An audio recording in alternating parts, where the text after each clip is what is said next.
चलिए, good morning आप सभी को। एक नए सेशन ये नए सेशन रफ्तार के बाद मैं लेके आ रहा हूँ।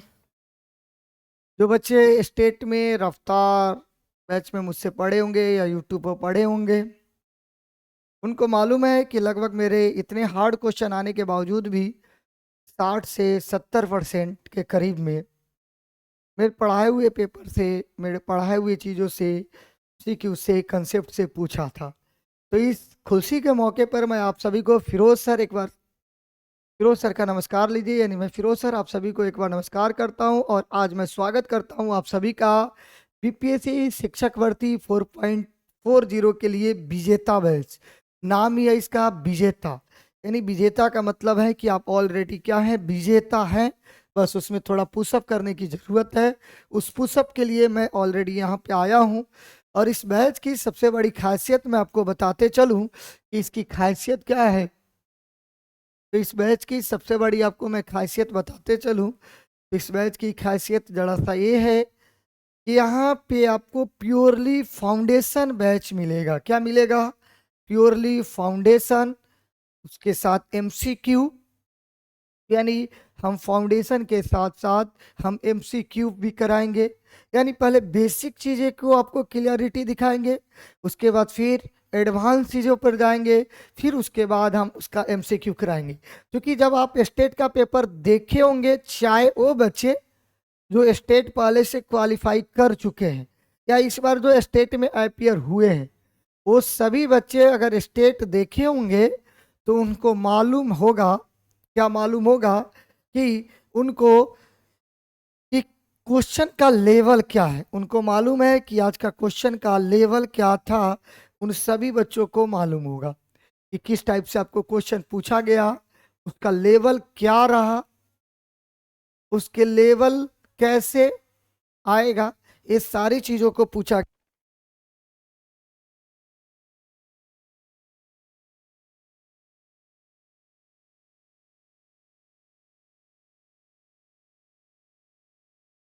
समझे?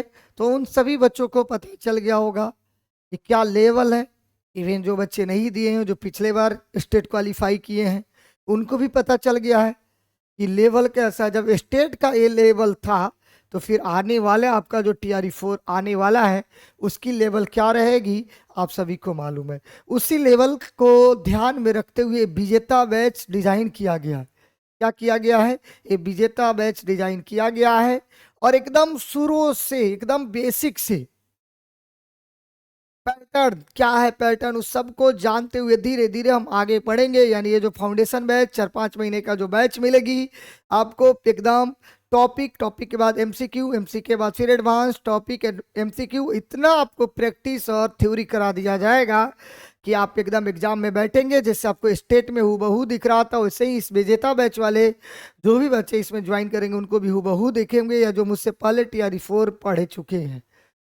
ठीक है? तो इसी विजेता बैच की शुरुआत आप लोग से कर रहा हूं। यानी इस विजेता बैच की शुरुआत आज से हो रहा है। आप लोग के साथ आज से इस विजेता बैच की शुरुआत हो रही है। तो एक बार फिर से मैं फिरोज सर आप सभी का नमस्कार करता हूं और विजेता बैच की शुरुआत करता हूं। तो चलिए, इस विजेता बैच में हम क्या पहले सिलेबस का डिस्कशन करेंगे। इस सिलेबस क्या है तो आप सभी को मालूम है कि आपका सब्जेक्ट 80 मार्क्स का है। कितने मार्क्स का है? सब्जेक्ट जो इकोनॉमिक्स है उसमें 80 मार्क्स का पूछेगा। उसके बाद उसमें कॉमन पेपर पूछता है, फिर हिंदी, इंग्लिश, वो सारी चीज़ें आपको मालूम है। तो हम आपको यहाँ पे बात करेंगे 80 मार्क्स के लिए। यानी इकोनॉमिक्स में जो 80 मार्क्स है, तो पहले उसकी जो मैं सिलेबस डिजाइन किया गया हूँ, चूँकि बीपीएससी तो कोई इस टाइप का सिलेबस दिया नहीं है, लेकिन बहुत सारे सोर्सों से इस सिलेबस को डिजाइन किया गया। बहुत जगह से सोर्स इकट्ठा करके कि कैसे कैसे पूछेगा। क्योंकि जब सभी पीजीटी का आप देखिएगा, चाहे किसी भी स्टेट का पीजीटी होगा, तो सिलेबस के अकॉर्डिंग आपको 70 से 80% सभी पीजीटी सेम ही रहता है। तो उसी हिसाब से इसको डिजाइन किया गया और कोई भी टॉपिक नहीं छोड़ा गया है जहां से क्वेश्चन पूछे नहीं। ठीक है? तो आइए देखिए इस बात को। तो पहला ही है सेक्शन 1, जिसमें हम माइक्रो इकोनॉमिक्स की बात करेंगे। और वहां पे हम बात करेंगे खंड ए में सूक्ष्म अर्थशास्त्र। यानी हम बात करेंगे definition of scope and subject matter of economics, यानी इकोनॉमिक्स और इकोनॉमी है क्या, ठीक है। इकोनॉमिक्स और इकोनॉमी है क्या, उसकी पॉजिटिव चीज़ें क्या है, उसकी नेगेटिव चीज़ें क्या है, होता क्या है, इकोनॉमिक्स आया कब है, कब से इसको चीज़ें की शुरुआत हुई है, ये सारा चीज़ हम बात करेंगे यहाँ पे। यानी डिफिनेशन, अर्थशास्त्र की जो परिभाषा है, यानी हम क्या करेंगे, पहले क्या होता है, अर्थशास्त्र क्या होता है, यानी अर्थशास्त्र की परिभाषा। तो हम जानेंगे कि अर्थशास्त्र और अर्थव्यवस्था में क्या अंतर है, उत्पत्ति इसकी कहाँ से हुई, कहाँ से लाया गया, कब लाया गया, कब इस पूरे वर्ल्ड को बताया गया कि इकोनॉमिक्स एक सब्जेक्ट भी है, फिर उसकी परिभाषा में इसको धन का विज्ञान क्यों कहा गया, ठीक है। अलग अलग इकोनॉमिस्ट अलग अलग टाइप की अपनी डिफिनेशन दिया है, सब अपने अपने से इसको डिफिनेशन डिजाइन किया और सबका मोटिव एक ही था, धन का उद्देश्य क्या है। तो पहले परिभाषा की हम यहाँ पे बात करेंगे, यानी अर्थशास्त्र की पढ़ाई, फिर उसकी दायरा कहाँ तक है, इसकी विषय वस्तु यानी कहने का मतलब मैटर, इसकी नेगेटिव पॉजिटिव डिफरेंसेस सारी बात करेंगे।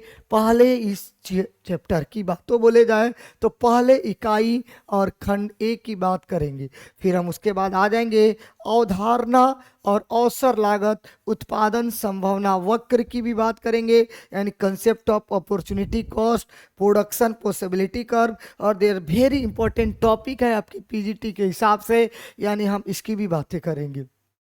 तो पहले सारी चीज इकोनॉमिक्स को जानते हुए हम इसकी बात करेंगे, ठीक है। तो इन सारी चीजों को जानते हुए तो उसके बाद हम कंसेप्ट ऑफ, यानी अपॉर्चुनिटी कॉस्ट, जब आपको अपॉर्चुनिटी मिलता है किसको त्याग करते हैं, क्यों करते हैं, क्या करते हैं, इसकी कर्व कैसी होती है, इसकी ग्राफ कैसी होती है, सभी के बारे में हम डिस्कस करेंगे एक एक टॉपिक का। फिर जब ये हो जाएगा तो इसका हम एमसीक्यू करेंगे, यहीं पे ऐप पर ही इसका हो जाएगा, इसका हम एमसीक्यू करेंगे।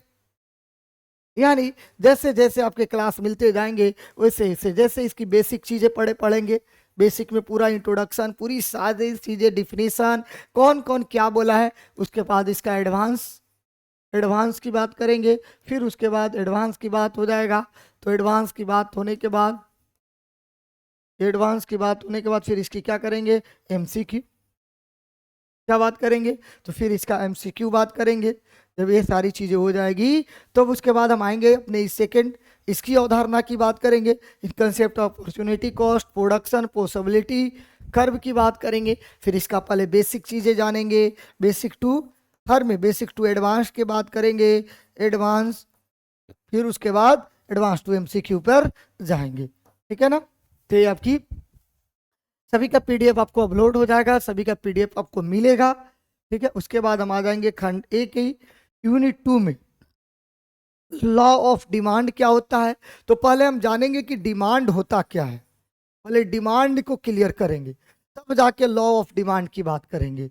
पहले किसकी बात करेंगे, डिमांड की, और तब जाके लॉ ऑफ डिमांड की बात करेंगे। फिर इलास्टिसिटी ऑफ डिमांड और डिमांड पढ़ेंगे। फिर उसके बाद क्या पढ़ेंगे, cardinal and ordinal approach of land, कौन कार्डिनल के बारे में क्या बोला है, ऑर्डिनल के बारे में कौन क्या बोला है, डिमांड के बारे में कौन बोला है, इलास्टिसिटी ऑफ डिमांड की बात क्या बोलेगा। फिर कंज्यूमर सरप्लस, यानी कब उपभोक्ता सरप्लस होता है, कब उत्पादक सरप्लस होता है। तो उपभोक्ता हम डिमांड में करेंगे, उपभोक्ता हमेशा कौन करता है, कंज्यूमर हमेशा डिमांड करता है। अब डिमांड किस लिए करता है, कैसे करता है, इस सारी बातों को डिस्कस करेंगे।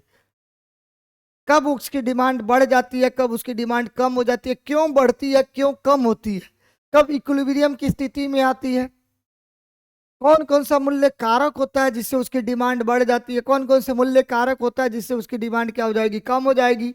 इस सारी की बात करेंगे बेसिक, और बेसिक की बाद हम क्या करेंगे, बेसिक टू एडवांस होते हुए जाते हर में ही रहेगा प्लस एमसीक्यू, और एमसीक्यू में आपको सारी पीवाईक्यू की बात किया जाएगा, कुछ मॉडल होगा पीआईक्यू के साथ, उसके बाद कोई मॉडल होगा, सारी चीजें आपको कराई जाएगी, समझे, सारी चीजें एक एक चीज आपको कराई जाएगी, सारी चीजें, ठीक है। उसके बाद फिर cardinal ordinal approach of land of demand क्या होता है, इसके बारे में सारी बातें हम बात करेंगे, सभी बातें, ठीक है। एक्चुअल, सभी बातें इसके बारे में हम बात करेंगे, ठीक है ना। चलिए, उसके बाद हम आ जाएंगे लॉ ऑफ सप्लाई। अब लॉ ऑफ सप्लाई किसके लिए होता है? उत्पादक के लिए। ये हमेशा उत्पादक की सप्लाई कौन करेगा? उत्पादक। तो पहले हम सप्लाई के बारे में जानेंगे। किसके बारे में जानेंगे? सप्लाई क्या होता है, फिर जाके लॉ ऑफ सप्लाई के बारे में जानेंगे। और उत्पादक संतुलन, तो उत्पादक कब सरप्लस होता है? फिर आइसो क्वांट, आइसो लागत रेखा क्या होता है? आइसो क्वांट बहुत इंपॉर्टेंट टॉपिक है। क्या एक दूसरे को काटती है, नहीं काटती है, क्यों काटती है, क्यों टच करती है? एक एक पॉइंट को खोल के रखूंगा मैं आपके सामने, एक एक पॉइंट को डील करके रखूंगा मैं आपके सामने, एक एक चीज को डील करूंगा, एक एक पॉइंट को। फिर उसके बाद उसका एमसीक्यू की बात होगी, यानी पहले क्या हो जाएगी, पहले इस सिलेबस को पूरा देख लेते हैं, रीड कीजिए। सिलेबस कितना लंबा है ये भी बहुत जरूरी है। फिर इसका वही बेसिक टू एडवांस सब में, और पैटर्न जो रहेगा आपका, पैटर्न आपको मालूम है, एनसीईआरटी और एससीईआरटी, इसको तो भूलना ही नहीं, बिल्कुल पैटर्न नहीं रहेगा। पैटर्न आपका बीपीएससी टीआरई का, जो आपको मालूम है प्रीवियस ईयर का जो टीआरई है, इस सारा। फिर लॉ ऑफ वेरिएबल प्रोफेशन की बात करेंगे, रिटर्न टू एलकेस यानी परिवर्तन अनुमान, और पैमाने का प्रतिफल, वेरी इंपॉर्टेंट टॉपिक है, दो टॉपिक है। फिर उसके बाद करेंगे कंसेप्ट ऑफ द कास्ट, यानी कास्ट की अवधारणा, शॉर्ट रन रम कहिए, रन कहिए, long run the cost curve, यानी लघु रम और दीर्घ रम, ये रन होता है, इनके बारे में हम बात करेंगे, ये होता क्या है। फिर इसके बारे में एक एक चीज, रन शॉर्ट टर्म, इसको लघु टर्म भी बोल सकते हैं, इसके बारे में इसको बात करेंगे। फिर आ जाएंगे कौन सा, इकाई थर्ड, उसके बाद इकाई 4 पे आएंगे, प्रकार बाजार। तो डायरेक्ट हम बाजार पे थोड़े जाएंगे, पहले टाइप्स ऑफ प्रकार पढ़ने से पहले हम जानेंगे बाजार क्या होता है, बाजार कितने, बाजार का क्षेत्र कितने टाइप का होता है, किससे क्या होता है, बाजार कहाँ कहाँ आपको देखने को मिला जाता है, श्रेणी के आधार पर, लोकल लेवल पे, अल्प अधिकार पे, प्रतियोगिता पे कितने बाजार होते हैं, स्थानीय बाजार, कौन स्थानीय बाजार होता है, कौन श्रेणी बाजार होता है, बाजार की सारी चीजें बात करेंगे। यानी पहले तो हम बाजार को जानेंगे कि बाजार होता क्या है, मार्केट होता क्या, तब आएंगे बाजार के प्रकार। और बाजार के प्रकार में स्थानीय बाजार, श्रेणी बाजार, धातु बाजार, प्रतियोगिता बाजार, इन सब बाजारों की बात करेंगे,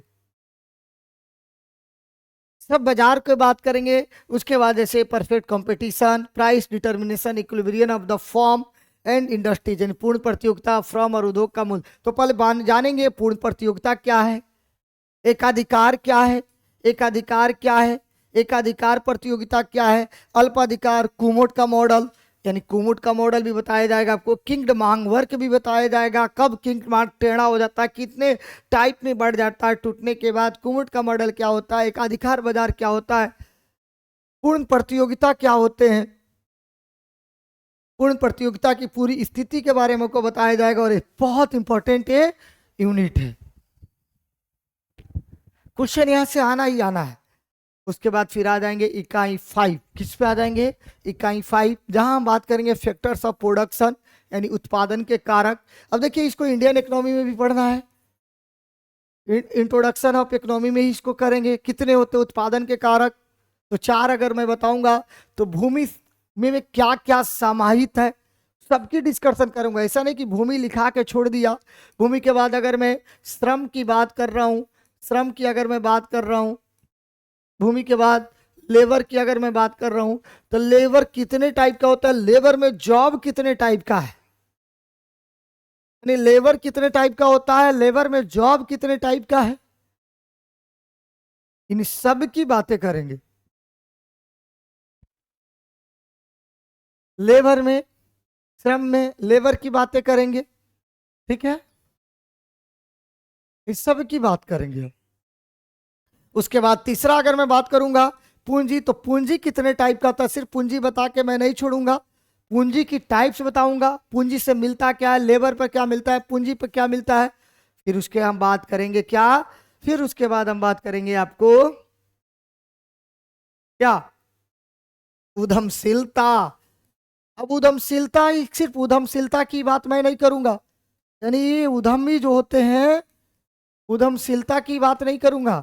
उद्यमशीलता कोई संगठन बोला जाता है, इसी को ही मानव पूंजी बोला जाता है, इसी को ही आपको क्या बोला जाता है, जोखिम बोला जाता है। अभी कैसे कैसे बोला जाता है इस सभी पे बात करेंगे। ऐसा नहीं कि उत्पादन के 4 कारक आपको बता दिए, बात खत्म। पूरा उसका चीड़-फाड़ यहाँ पे किया जाएगा, पूरी तरह से, पूरी तरह से उसकी चीर-फाड़ होगी, एक एक चीज उसकी चीर-फाड़ होगी। फिर आपको बात करेंगे हम क्या, marginal production theory of distribution, यानी सीमांत उत्पादकता वितरण का सिद्धांत। Marginal production theory of distribution की बात करेंगे, क्या होता है मार्जिनल प्रोडक्टिविटी। पहले सीमांत को आपको समझाएंगे, सीमांत इकाई क्या होता है, एमयू मार्जिनल यूटिलिटी क्या, सब की बात करेंगे। फिर ब्याज का शास्त्रीय, इसमें सभी की बात करेंगे, एक एक चीज को खोल के रखेंगे आपको। मार्जिनल यूटिलिटी जब मैक्सिमम होगा तो टोटल यूटिलिटी क्या होगा, मार्जिनल यूटिलिटी अगर बढ़ रही है तो टोटल यूटिलिटी क्या हो रही है, average cost, marginal cost, average revenue, marginal revenue, total cost, total revenue, एक एक चीज की हम बातें करेंगे आपके पास। ऐसा नहीं कि आधा अधूरा बता के छोड़ दिया है, नहीं, यहाँ एकदम पूरी फाउंडेशन। इसलिए इस क्लास को 2 घंटे के लिए डिजाइन किया गया है। आज भले सिलेबस बता के मैं आपको छोड़ूंगा, लेकिन ये क्लास 2 घंटे के लिए डिजाइन किया गया है कि कम से कम 2 घंटे होगा, समझ गए कि नहीं। जरूरत पड़े तो इसको मैं 3 घंटे भी करूंगा। फिनिशियन का सिद्धांत, फिर रिकार्डियन का किराया, रेंट थ्योरी ऑफ रिकार्डो का पढ़ेंगे, तुलनात्मक भी ये दिया है। उसके किराया का अर्ध किराया, आधुनिक सिद्धांत क्या होता है, क्वासी रेंट क्या होता है, कौन दिया है, रिकार्डो क्या क्या दिए हैं, पूरा रिकार्डो के बारे में पढ़ेंगे। तुलनात्मक कंपैरेटिव, रिकार्डो का रेंट थ्योरी, अर्ध क्वासी कौन दिया है। अब देखिए यहाँ पे मैं आपको एक चीज बताते चलूं, केवीएस एनवीएस का भी 25 तारीख से बैच आ रहा है, केवीएस एनवीएस का भी बैच आ रहा है। जो बच्चे फॉर्म भरेंगे वो जरूर, और इसका पीटी मेंस दोनों पढ़ाई जाएगी। पीजीटी इकोनॉमिक्स का बाइलिंगुअल क्लास होगा, डाउट क्लास होगा, class PDF, mock test, live class, buy course की वैलिडिटी टिल एग्जाम तक रहेगा। मात्र इसका फी आपको पीटी प्लस मेंस मात्र आपको 999 में मिल रहा है। कितना, मात्र 999 में। 25 तारीख से बैच लेके आया जा रहा है, ठीक है एकदम। जो लोग अगर केवीएस एनवीएस में बनना चाहते हैं और यहाँ और विजेता में दोनों में अगर ज्वाइन कर लेते हैं तो उनको टीचर बनने से कोई नहीं रोकेगा।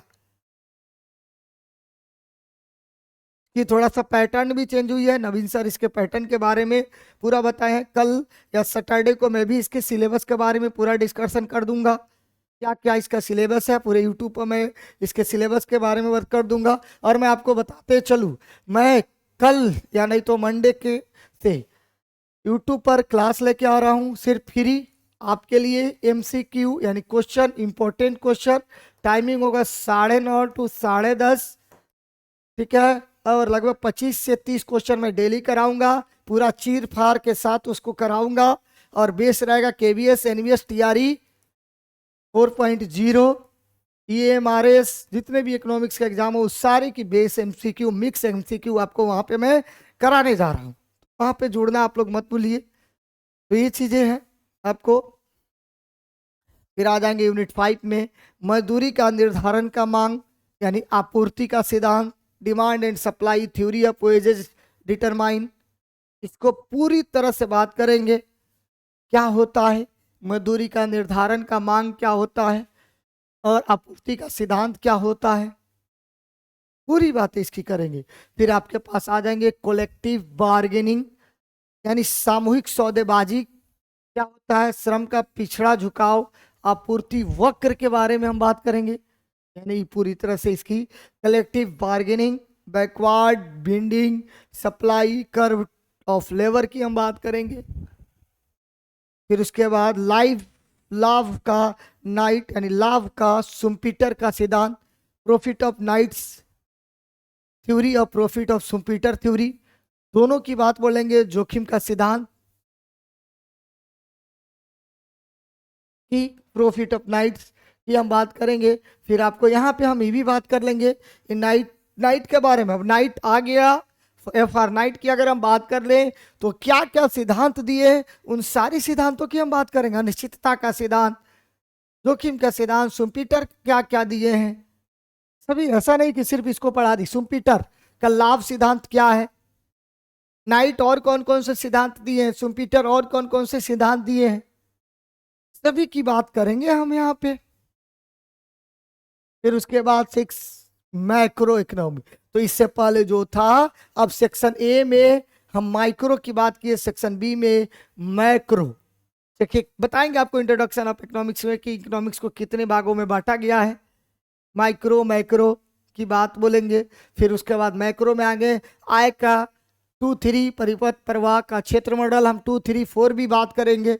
सर्कुलर फ्लो ऑफ इनकम का 2-3 नहीं 4 तक की हम बात करेंगे। फिर राष्ट्रीय आय की पूरी अवधारणा है, GDP, GNP, NNP, NDP, आर्थिक समृद्धि, आर्थिक विकास, सारी की बात करेंगे। फिर क्लासिकल थ्योरी ऑफ एम्प्लॉयमेंट, रोजगार का शास्त्रीय सिद्धांत, कौन कौन से शास्त्रीय सिद्धांत, रोजगार की सारी चीजें की बात करेंगे। रोजगार का किन्स का सिद्धांत, किन्स 1936 में the general theory of employment and interest of money की जो बात बुक करते हैं सारे इकोनॉमिस्ट को, अगर फेल करने की बात करते हैं तो कैसे फेल करते हैं। से के बाजार का नियम की उन्होंने अटैच किया कैसे, चूंकि से कहते हैं कि पूर्ति अपनी मांग पैदा करती है और इन्होंने काट दिया कि मांग करती है, मांग से पूर्ति की बात बोलते हैं, किन्स मांग की से पूर्ण रोजगार की बात बोलते हैं। बोलते कभी कोई पूर्ण रोजगार हो ही नहीं सकता, से मजदूरी घटाते हैं तब पूर्ण रोजगार की बात करते हैं। सब पे हम बात करेंगे, एक एक टॉपिक पे हम बात करेंगे। फिर उपभोग कंजम्पशन फंक्शन की बात करेंगे, यानी उपभोग फंक्शन क्या होता है। फिर निवेश फंक्शन, गुणक, त्वरक की अवधारणा, और पूरा इसमें मल्टीप्लायर किन्स का पूरा K बराबर 1/1 माइनस MPC, ये सब क्या है मल्टीप्लायर का, MPC, MPS, ये सब क्या है। सभी हिक्स के लेकर सभी एक एक चीजों को, किसी को नहीं छोड़ने वाला। फिर यहाँ की बात करेंगे। फिर आ जाएंगे मुद्रा फंक्शन और धन की भूमिका, मुद्रा फंक्शन और धन की भूमिका की बात करेंगे। ये क्या होता है इसके बारे में पूरी बातें करेंगे। उसके बाद धन का परिणाम सिद्धांत, फिशर और कैम्ब्रिज का, दोनों की बात करेंगे, फिशर और कैम्ब्रिज का। फिर धन का किनीशियन सिद्धांत, यानी किन्स का जो धन का थ्योरी है उसकी पूरी बातें करेंगे हम। फिर आ जाएंगे यूनिट मौद्रिक नीति का उद्देश्य, पूरा RBI में इसकी पूरी डिटेल, बैंकिंग प्रक्रिया में पूरी डिटेल करेंगे कि मौद्रिक नीति में कितने मेंबर होते हैं, कब बनाया गया, उर्जित पटेल ने क्या कहा, कब तक लागू है, मुद्रास्फीति का लक्ष्य 4+-2 क्या होता है, मौद्रिक नीति प्रकार कितनी होती है, टूल्स कितने प्रकार की होती है, उपकरण कैसे कंट्रोल करता है इन्फ्लेशन को, कैसे रिसेशन को दूर करता है। पूरे RBI का हिस्ट्री आपको बताएं, कैसे RBI की कल्पना की जाए, क्या बाबा साहब अम्बेडकर ने इसकी कल्पना की थी जिसको हिल्टन यंग कमेटी ने चुराया था। इन सारी बातों की बात हम आपसे करेंगे, एक एक चीज की बात करेंगे। फिर उसके बाद आपको केंद्रीय बैंक का कार्य, भूमिका क्या होती है, केंद्रीय बैंक की कार्य, उसकी भूमिका क्या होती है, हमारी अर्थव्यवस्था में उसकी क्या भूमिका है, सरकार में उसकी क्या भूमिका है,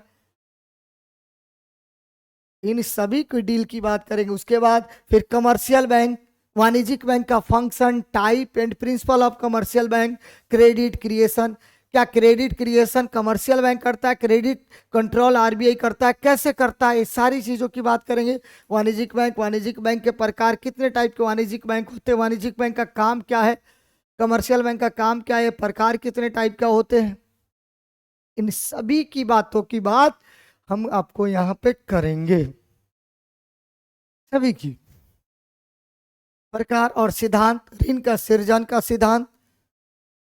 उसके बाद फिर आ जाएंगे सेक्शन C में सार्वजनिक और शास्त्र, पब्लिक, सार्वजनिक और निजी का समान करेंगे। पब्लिक एक्सपेंडिचर क्या होता है, increase in public expenditure, Wagner's law की बात करेंगे। क्या करें, देखिए यहाँ पे आ जाएंगे। उसके बाद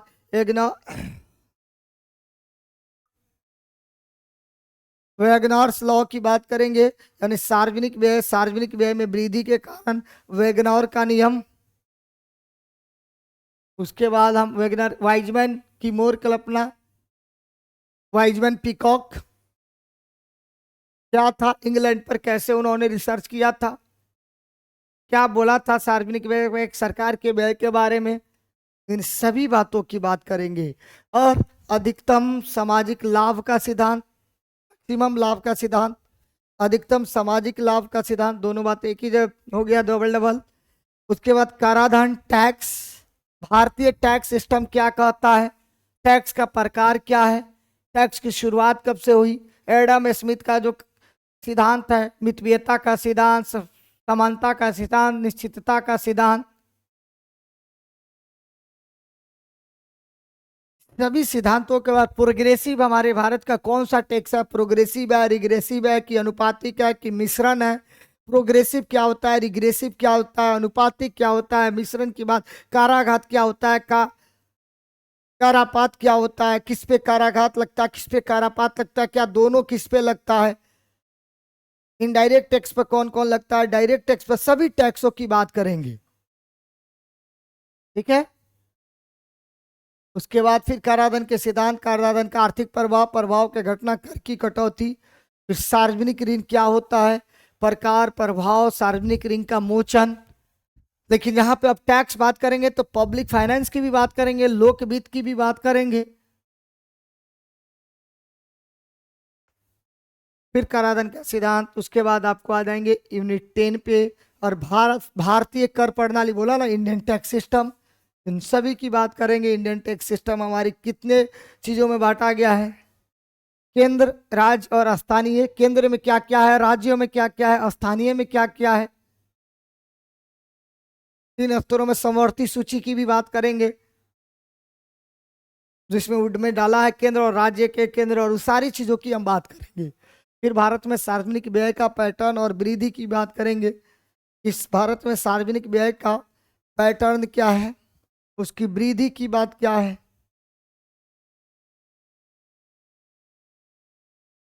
ठीक है, सेकेंड। ठीक है। उसके बाद पब्लिक डेब्ट मैनेजमेंट इन इंडिया, भारत में सार्वजनिक ऋण का प्रबंधन क्या है, केंद्र और राज्य का वित्तीय संबंध, यानी वित्त आयोग का गठन का जो वित्तीय संबंध होता है, किस आर्टिकल 280 की के आर्टिकल के तहत, 14वें वित्त आयोग की भी बात करेंगे, 15वें वित्त आयोग और 16वें वित्त जो अरविंद पनगड़िया हो गए हैं, 15वें वित्त आयोग जो एन के सिंह थे, 14वें वाई वी रेड्डी, 41-42%, तो 16वें में कितना परसेंट की बात हो रही है, एक एक चीज की बात करेंगे। फिर केंद्र, उसके वही आगे आपके वित्तीय वित्त आयोग, 15वें वित्त आयोग, अब ये 16वें वित्त आयोग इसके बाद आ गया है, उसकी भी बात करेंगे, अरविंद पनगड़िया साहब के बारे में भी बात करेंगे। फिर आ जाएंगे खड्डी में आर्थिक वृद्धि, आर्थिक विकास और नियोजन, आर्थिक विकास और अब विकसित की अवधारणाओं की बात करेंगे। फिर डेवलपमेंट की बात करेंगे, किसकी, डेवलपमेंट क्या होता है। फिर पर्यावरण और सतत विकास, वर्ल्ड से भी इसको जोड़ने की कोशिश करेंगे। एसडीजी गोल की बात, यूएनडीपी, यूएनए की बात करेंगे, नीति आयोग की बात करेंगे, इन सभी की यहाँ पे बात करेंगे हम। भारत में इसको कौन देखता है, NITI Aayog, UNDP, sustainable development, UN ने इसकी बैठक की, कब की, 2015 से 2030 तक, कितने लक्ष्यों की बात किया गया है, एक एक पॉइंट के बारे में आपसे हम यहाँ पे डिस्कस करने वाले हैं। उसके बाद अब देखिए संकल्प बैंक, आपको किसी को पीजीटी इकोनॉमिक्स मेंस के, अगर सिर्फ मेंस का कोई पढ़ना चाह रहा है तो 799 में हम सिर्फ मेंस पढ़ाएंगे, दोनों कोई पढ़ना चाह रहा है 999 में। और जो केवीएस और एनवीएस का जो बिल्कुल पैटर्न है, इसका पैटर्न का वीडियो मैं कल आके बनाऊंगा, 25 से बैच आ रहा है, कल या परसों आने वाले कल में, जो भी इसका पैटर्न का वीडियो है उसी पैटर्न पे हम काम करेंगे, और आपको केवीएस और एनवीएस बनने से कोई नहीं रोक सकता है, सभी की बात करेंगे। ठीक है, क्या क्या मिलने वाला है आपको एक बार और बता दूं, बाईलिंगुअल क्लासेज होगा, डाउट क्लासेज होगा, क्लासेज का पीडीएफ आपको मिलेगा, मॉक ये दोनों में मिलेगा, ऑब्जेक्टिव और सब्जेक्टिव दोनों है, मॉक टेस्ट, लाइव और क्लासेस सभी की बात बोला जाएगा। फिर गरीबी और असमानता संकल्पनाताएं मुद्दे, यानी गरीबी की बात करेंगे। अमर्त्य सेन क्या बोले गरीबी के बारे में, ILO क्या बोला है गरीबी का, इंटरनेशनल लेबर ऑर्गेनाइजेशन क्या बोला है, ऑक्सफोर्ड क्या बोलता है इसके बारे में, वर्ल्ड बैंक इसके बारे में क्या बोलता है, हमारे यहाँ शहरी में क्यों 2100 है, ग्रामीण में क्यों 2400 है, अलग कमेटी, लकवाला कमेटी, सभी कमेटी के बाद यह गरीबी में बात करेंगे, ऐसा नहीं कि एक आध को छोड़ दे। फिर आर्थिक विकास का शास्त्रीय सिद्धांत और एडम स्मिथ, यानी एडम स्मिथ और डेविड की बात हम करेंगे, शास्त्रीय सिद्धांत। उसके बाद रिकार्डो और माल्थस और जे स्मिल, माल्थस का जनसंख्या, रिकार्डो का तुलनात्मक, रेंट थ्योरी उधर आप लोग देखे थे। के बाद आपको कार्ल मार्क्स का अर्थशास्त्र, दास कैपिटल कब लिखे, कौन कौन मिलकर लिखा, रोस्टो का आर्थिक विकास के चरण, बिग पुश थ्योरी, शुम्पीटर का थ्योरी की बात करेंगे हम, रोस्टो रोडान की भी बात यहाँ पर देखिएगा, रोडान का बड़ा धाका, वही बिग पुश थ्योरी वही बोले रोडान का, और ये रोस्टो का था। उसके बाद हमको लुईस का आर्थिक विकास सिद्धांत की भी बात करेंगे। एक एक चीज, संतुलित बनाम असंतुलित विकास, गरीबी का दुष्चक्र रैगनर्स, उसकी भी बात करेंगे। फिर उसके बाद आर्थिक विकास का model Harrod Domar, Solow Harrod, महानोबोलिस पंचवर्षीय योजना में हेराल्ड डोमर, महानोबोलिस सेकंड, सोलो मॉडल, सभी की आर्थिक विकास का मॉडल, हेराल्ड की भी बात करेंगे, डोमर, ये दो लोग थे। उसके बाद आपको सोलो की बात का अर्थशास्त्र में विकास में राज्य की भूमिका क्या है, यानी राज्य की भूमिका के बारे में बात करेंगे। उसके बाद आपको विदेशी पूंजी और आर्थिक विकास की भूमिका के बारे में बात करेंगे, क्या है विदेशी पूंजी और आर्थिक विकास। फिर जनसंख्या और आर्थिक विकास की बात करेंगे, जनसंख्या और आर्थिक विकास की, जनसंख्या जो है हमारा क्या, उससे हमारी आर्थिक विकास हो सकते हैं। और आपका NCERT कहता है मानव संसाधन के रूप में लोग कैसे, जो ये जनसंख्या इसको हम मानव संसाधन बना सकते हैं। फिर अगला बोलता है पॉवर्टी, चुनौती, उसको कैसे कर सकते हैं, चैलेंजेज ऑफ पॉवर्टी, तो रिसोर्स जो है मानव संसाधन, इसको हम रिसोर्स के रूप में कैसे कन्वर्ट कर सकते हैं, सारा यहाँ जनसंख्या और आर्थिक विकास। जनसंख्या को आर्थिक विकास से जोड़ते हुए आपको बताया जाएगा। उस जनसंख्या को अगर स्किल्ड कर देते हैं, शिक्षा, स्वास्थ्य, उसकी स्किल्ड बहुत अच्छी है, तो हो सके वो आर्थिक विकास में कन्वर्ट हो सकता है। इसकी बात करेंगे हम लोग। फिर आपको आ जाएंगे आर्थिक नियोजन का अर्थ और प्रकार की बात करेंगे। फिर केंद्रीकृत और विकेंद्रित नियोजन दोनों की बात करेंगे। इसके बाद दिशा द्वारा नियोजन, प्रेरणा द्वारा नियोजन और आर्थिक नियोजन का विकास मॉडल, जितनी भी नियोजन स्कीम, नियोजन, इस सारी की बात हम करेंगे आपको, और सभी को करेंट्स अपडेटेड ले चलेंगे। फिर आ जाएंगे अनुभाग ई, यानी अंतर अर्थशास्त्र और अंतर्राष्ट्रीय व्यापार के सिद्धांत, निरपेक्ष लागत का लाभ, तुलनात्मक लाभ सिद्धांत, हेक्सर वोहलिन, ऑनलाइन नहीं हेक्सर वोहलिन है, यहाँ पे थोड़ा सा गलत है, हेक्सर वोहलिन ऑनलाइन नहीं है, यहाँ पे थोड़ा सा गलत टाइप हो गया है, हेक्सर वोहलिन है, हेक्सर वोहलिन, वोहलिन का सिद्धांत हम आपको बात करेंगे, ठीक है। इसके बाद आपको आ जाएंगे भुगतान संतुलन, असंतुलन के कारण सुधार का उपाय, कंसेप्ट ऑफ व्यापार की शर्तें की अवधारणा, व्यापार से लाभ। उसके बाद फिर हम आपको IMF के बारे में बता देंगे, IBRD, WTA, WB आदि में आपको WEF वर्ल्ड इकोनॉमिक फॉर्म भी बताएंगे, WTO तो है ही, ब्रिक्स के बारे में भी हम आपको बताएंगे, और ETC और भी सारी जो संगठन है उस सब के बारे में हम आपको बताएंगे। फिर ये संकल्प बैच आप देख लीजिए, PT प्लस इकोनॉमिक्स के लिए PT और मेंस दोनों आपको मिल सकता है, दोनों, ठीक है। उसके बाद आपको फिर आ जाइए खंड में भारतीय आर्थिक विकास, जिसमें भारतीय अर्थव्यवस्था की विशेषता, जो हम पहले भी बात करेंगे, भारतीय अर्थव्यवस्था में संरचनात्मक परिवर्तन, तो पहले हम इधर से ही शुरू करेंगे, भारतीय अर्थव्यवस्था की विशेषता की बात करेंगे, भारतीय अर्थव्यवस्था में संरचनात्मक क्या क्या स्ट्रक्चर परिवर्तन हुआ। फिर भारतीय कृषि में कृषि की भूमिका, महत्व, कृषि भूमिका की समस्या, आखिर क्या समस्या है कृषि में, आज भी समस्या से हम लोग जूझ ही रहे हैं।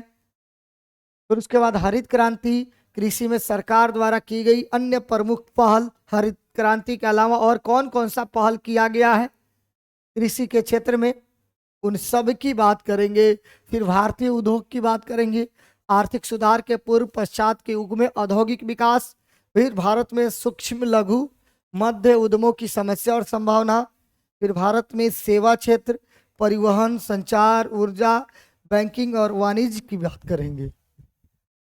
भारत में सेवा क्षेत्र, परिवहन और संचार, ऊर्जा और बैंकिंग और वाणिज्य की बात करेंगे। फिर आ जाएंगे HDI, महबूबुल हक को याद करेंगे, अमर्त्य सेन को याद करेंगे, भारत में मानव विकास। फिर उसके बाद स्टैटिक भी बात करेंगे, जनसांख्यिकीय विशेषता, स्वास्थ्य, शिक्षा, जनसंख्या की लाभ और कौशल विकास, भारत में गरीबी और बेरोजगारी की भी बात करेंगे पूरी तरह से। भारत की विकास नीतियाँ 5 जो योजना है। फिर नीति आयोग, नीति आयोग पढ़ाने से पहले आपको योजना आयोग बताया जाएगा, क्योंकि योजना आयोग के जगह पे ही नीति आयोग आया है। फिर उसके बाद इसको बिहार की अर्थव्यवस्था से संबंधित मुद्दे की बात करेंगे, वर्तमान की स्थिति और प्रदर्शन, आर्थिक विकास के लिए नीतिगत पहल, अनुभाग, मात्रात्मक और विधियों की बात करेंगे। उसके बाद आपको केंद्रीकृत प्रवृत्ति की मांग, फैलाव का उपाय, सहसंबंध, बहुत इंपॉर्टेंट क्वेश्चन यहाँ से आता है, सहसंबंध, फैलाव का उपाय।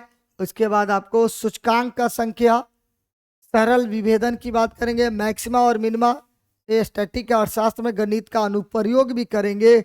और आपको लास्ट में दिख रहा होगा पैटर्न क्या रहेगा, तो NCERT, SCERT, micro economics, macro economics, static economic और इंडियन इकोनॉमिक्स।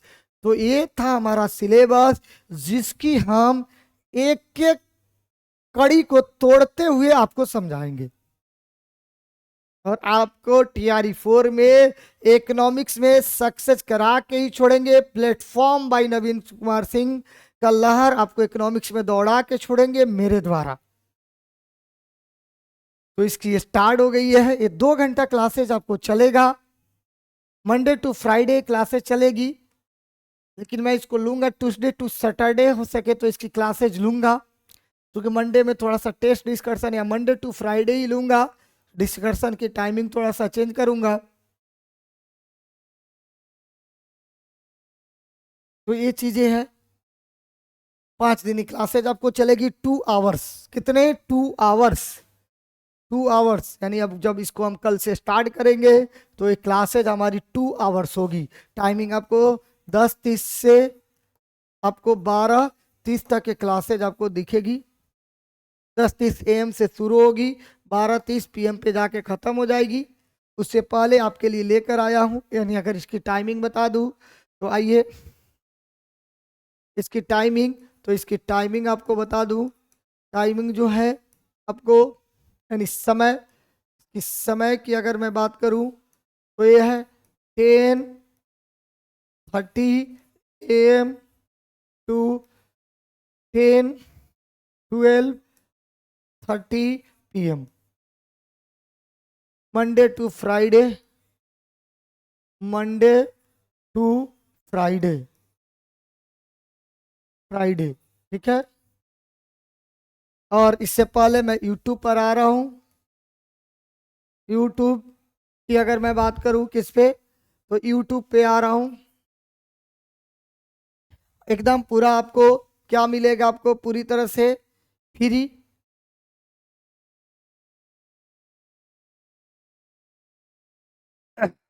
एक सेकेंड,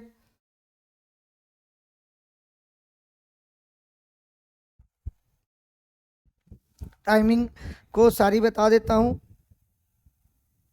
ठीक है। मैं यूट्यूब पे जो आ रहा हूँ, इसकी मैं टाइमिंग आपको दे रहा हूँ 9:30 AM टू 10:30 AM। डेली आपको 25 से 30 क्वेश्चन, यानी 20 या 20 से 30 क्वेश्चन रख लीजिए, इसी के बीच में आपको क्वेश्चन आपको डेली कराऊंगा।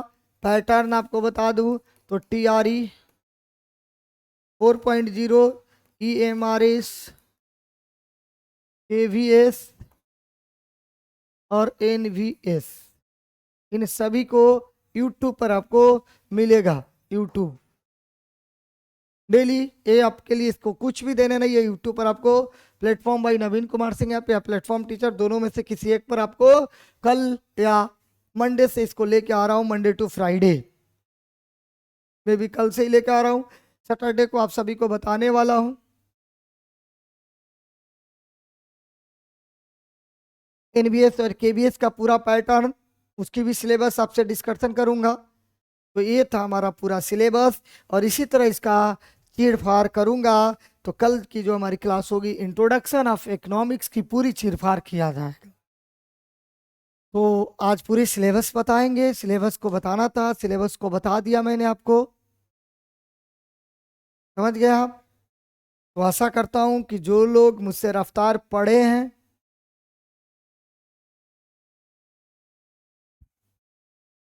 जो लोग मुझसे रफ्तार पढ़े हैं स्टेट के लिए, वो सभी लोग तो जानते ही हैं कैसे मैंने क्वेश्चन को लड़वा दिया।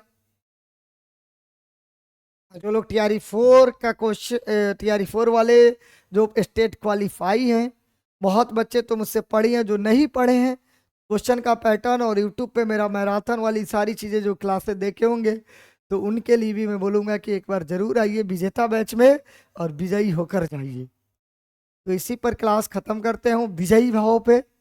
Thank you so much. Firoz sir का आप लोग का एक बार फिर से नमस्कार। कल से इस क्लास को एकदम स्टार्ट करते हैं 10:30 to 12:30 PM। Thank you so much.